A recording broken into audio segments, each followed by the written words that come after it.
Hello, friends. This is Dave Hurwitz, executive editor at ClassicsToday.com. Some of you have asked me, when are you going to talk about the Nutcracker? And it is a bit of a conundrum because, first of all, I love the work. I think it's just fabulous. It's a magnificent piece of music, one of the most amazing pieces of orchestration in the entire 19th century.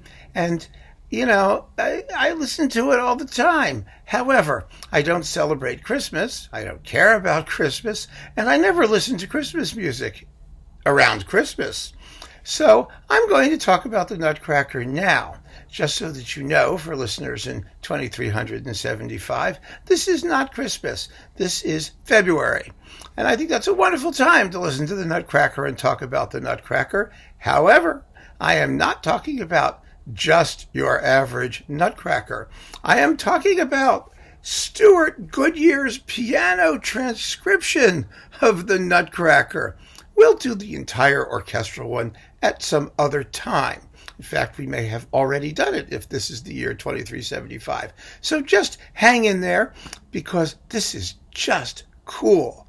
This is so cool. It's on the Steinway label, their own proprietary label, which usually features extremely fine recorded sound and some really inventive repertoire and performances. And for those of you who care about packaging, remember the talk about packaging and what a nightmare CD packaging is? This is very nicely packaged in a cardboard gatefold sleeve that has a nice little note here and the CD attached to this plastic hoojie here.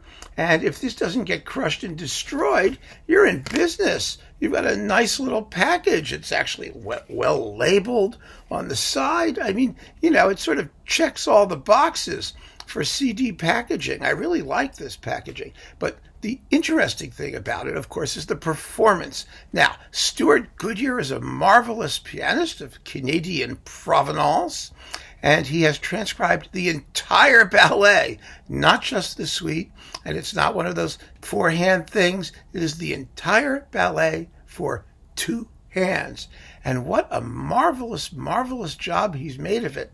If you know the Nutcracker and you love the Nutcracker, then you really, really have to hear this because it's just fascinating how the music comes out in this version. I've chosen 4 examples that I think give you a very, very good sense of what happens when you take this music and arrange it for the piano.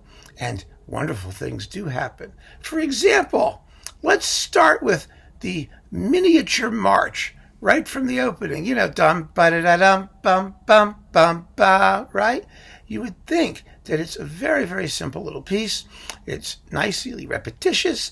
It has simple rhythm. It doesn't move too quickly. However, there are some interesting things on the reprise of the march, like the string scales whizzing around in the background and the pizzicato bass lines and all of that stuff. And transposing that to the piano creates a piece of really amazing virtuosity. I mean, pieces that you didn't think had a lot of musical substance all of a sudden become these glittering piano Lisztian kind of fountains of notes. Take a listen. Listen to this for yourself, and you'll see exactly what I mean. It's kind of amazing.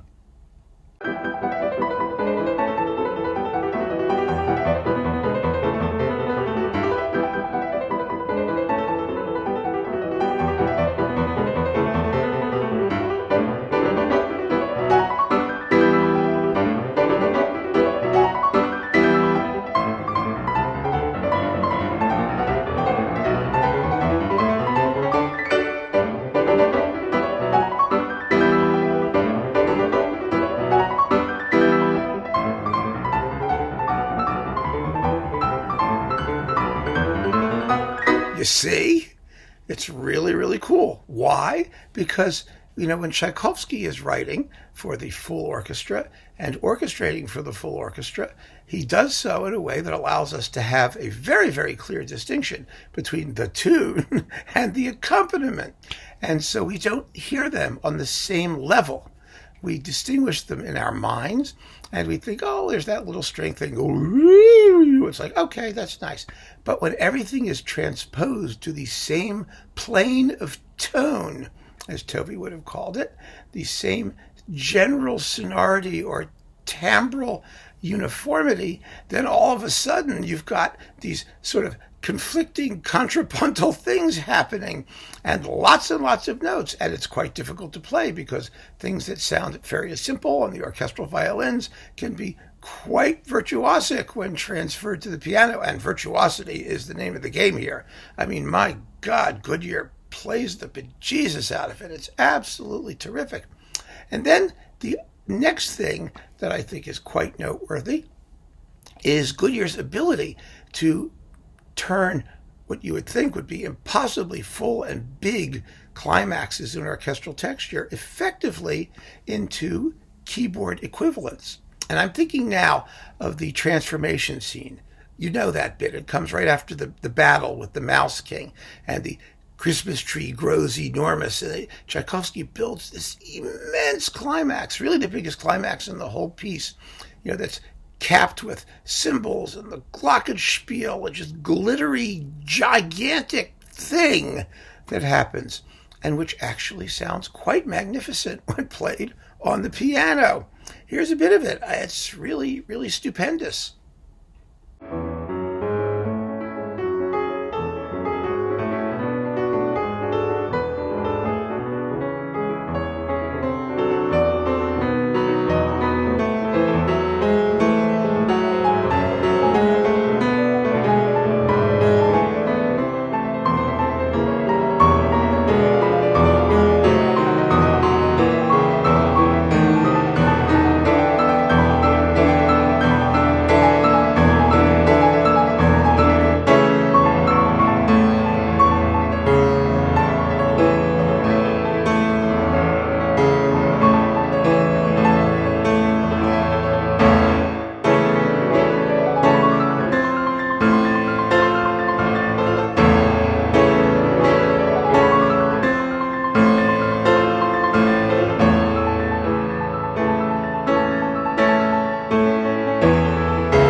Part of it, of course, is Goodyear's genius in transcribing the thing and arranging it for the entire range of the keyboard.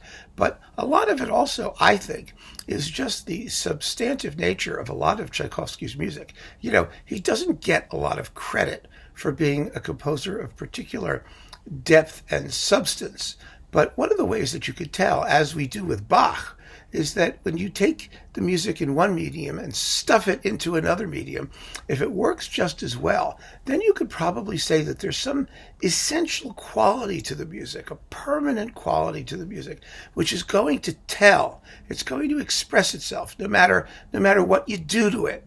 And that happens here. And it was a big surprise. It was a big surprise for me, not just because of Tchaikovsky's somewhat dubious reputation as a composer these days, but also because it's ballet music. And people generally regard ballet music as sort of the cheapest, trashiest of all the major orchestral media, because it's there simply to have rhythm and to let the dancers, do their thing, and hop around. And we don't normally think that they're hopping around to music that's going to survive some sort of more close scrutiny or differentiated treatment, but this does, and that's why this is such great music. It seems that all great music has this quality, doesn't it? Then the other thing that really struck me was how interesting so much of this music is harmonically. Even the music that you think where you know the tune, and that's part of the plane of tone argument. Because once you've put the accompaniment and the melody on the same plane of tone, then the accompanying harmonies tend to tell more. And what makes this so fascinating is we realize just how much variety Tchaikovsky built into to these accompaniments. They're not just mere, oompa, oompa, oompa, oompa, oompa, plum, plum, plum, it's undifferentiated. There's actually a tremendous amount of subtlety in the repetitions of phrases and the repetitions of motives that keeps the music interesting at all times. And in order to demonstrate that, I ask you to listen very, very carefully to this performance of the Russian dance, the trepak, as it's known, familiar from the Nutcracker suite. It's part of the divertissement in the second act. I mean, you know the plot of the Nutcracker, right? Everything happens in Act 1. There's, the kids and the party and the Nutcracker, the gift, and it gets broken, and then there's the battle with the Mouse King, and then the Nutcracker turns into the prince, and then they all go to Candyland. And for the entire second act, Clara and the prince, pardon me, I'm a little hoarse. Clara and the prince sit on a sofa and watch people dance around. That's Act 2. And that's where most of the music in the Nutcracker suite came from. So anyway, listen to Goodyear just light into the trepak, but particularly listen to the interesting harmony in the accompaniment that keeps the repetitive phrases from becoming mere exercises in rote, in uniformity. It's really quite extraordinary. Here you go.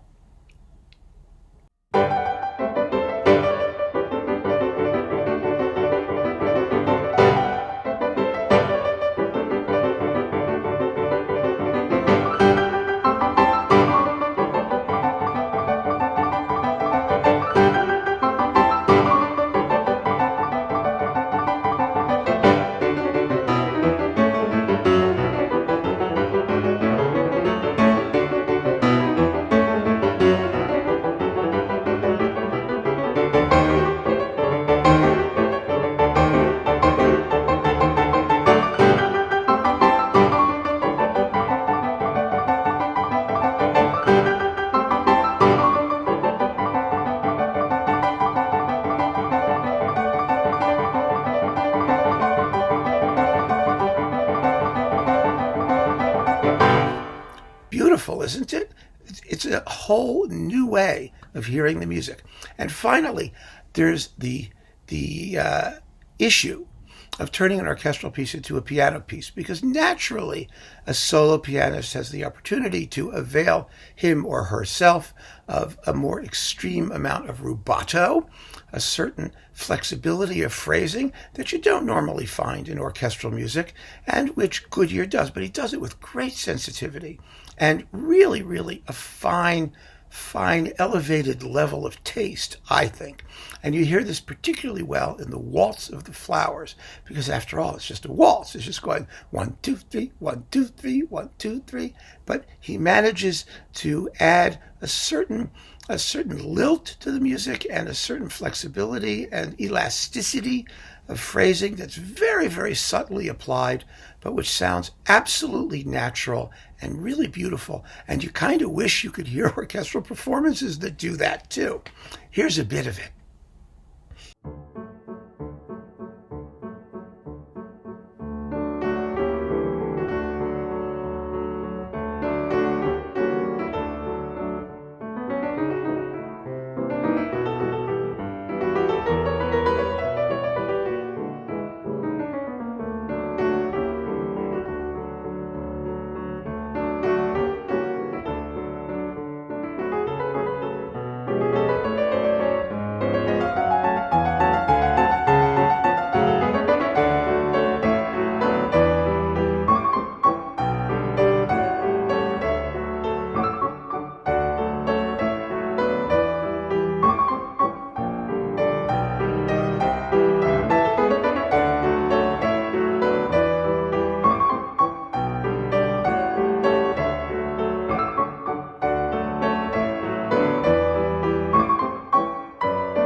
So as I think these examples show, as a piano work, the Nutcracker Ballet really has a lot to offer. It's wonderful to hear it in this new medium. An absolutely fabulous performance and a transcription that is as masterfully done as any I've ever heard of anything. So thanks and kudos to Stewart Goodyear for making this absolutely fabulous recording, and to Steinway for releasing it and allowing us to hear it. It doesn't get much better. And if you've heard the Nutcracker a billion times and are looking for a new Nutcracker experience, this one is just the ticket. So keep on listening, folks. Thanks for joining me. Take care.